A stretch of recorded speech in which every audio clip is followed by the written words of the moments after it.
Well, hello, anatomy students. This is Shelton here, and actually just going to record a quick little video for you on this optical illusions slides that I posted on Schoology for you.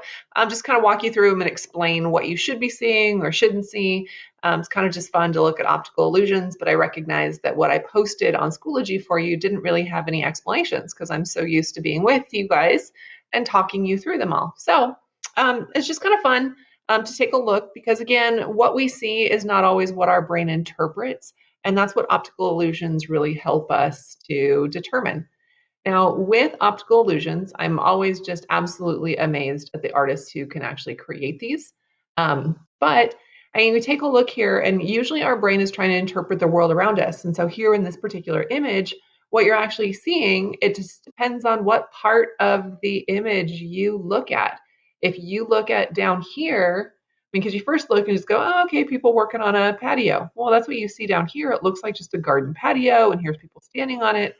But then with the shading, it's actually a balcony up here too. So just kind of tricks the brain a little bit to just kind of determine, what did you see first? Did you see balcony first, or did you see patio first? Or did you see both and kind of go, whoa, wacky. Now, this one, Escher is actually a very famous artist. So some of you probably already know Escher works, and you kind of look and go, oh, cool, cool building, until you start looking at the building. And the building doesn't make any sense. If you actually follow where these columns go, here, this column here, just follow this one. This column should be coming into the front room, but it's not, it's the back room. So if you actually kind of follow just the construction of this particular building, it's nonsensical, it doesn't work.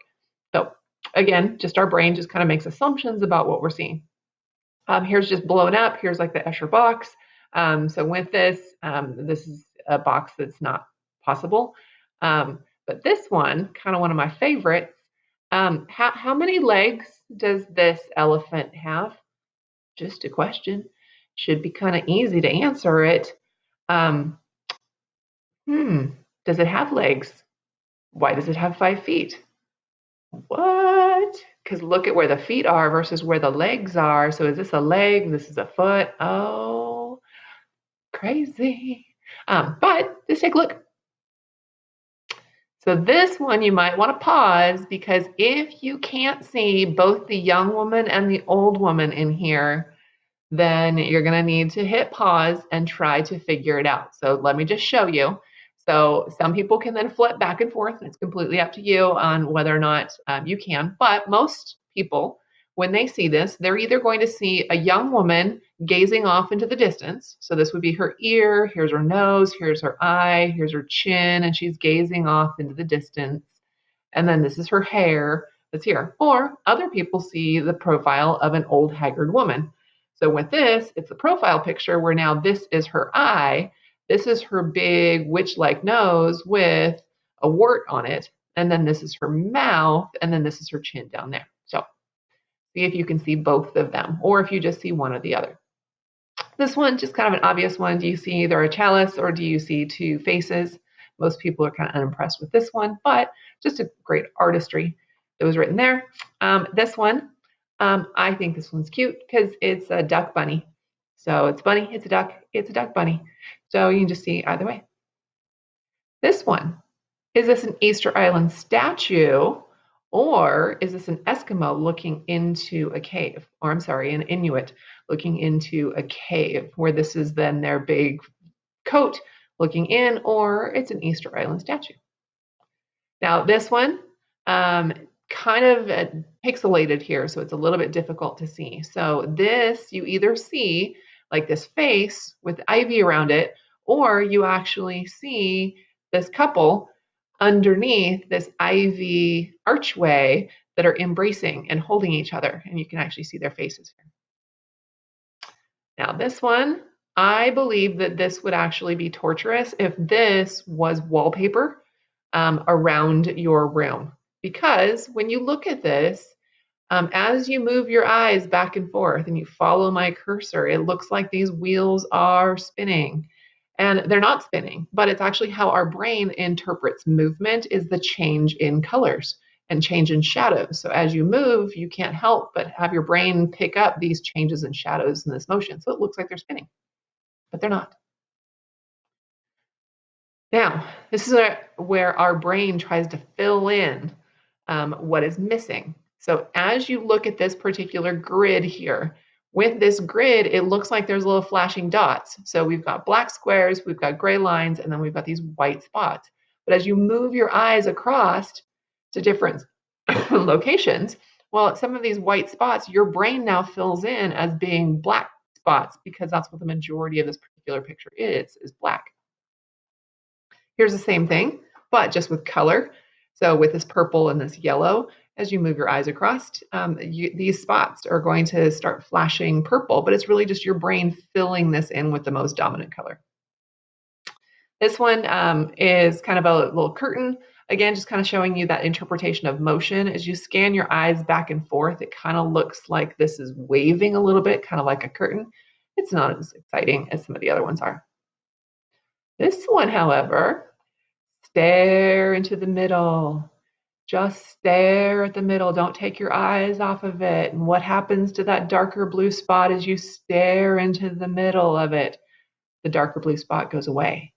But did it go away? Why does that happen? It all becomes just one big solid green.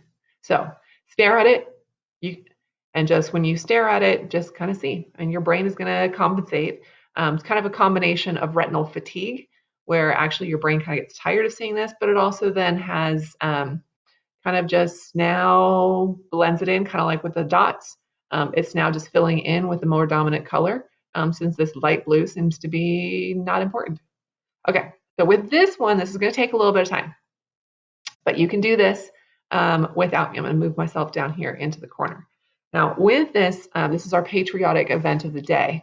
Since we're not at school, we can't do a patriotic event. So here, what we're going to do is we are going to stare right here at this little corner.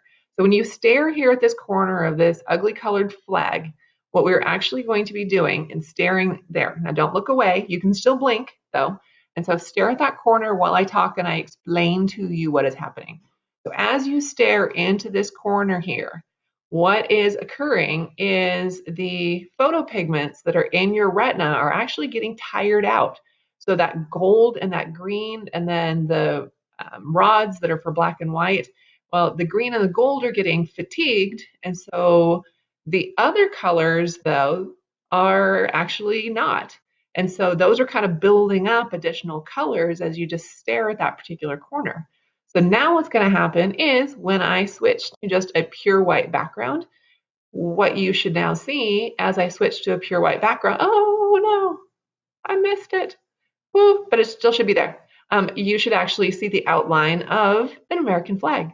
So you should be seeing red, white, and blue of the American flag now on that white screen, but it is just a white screen.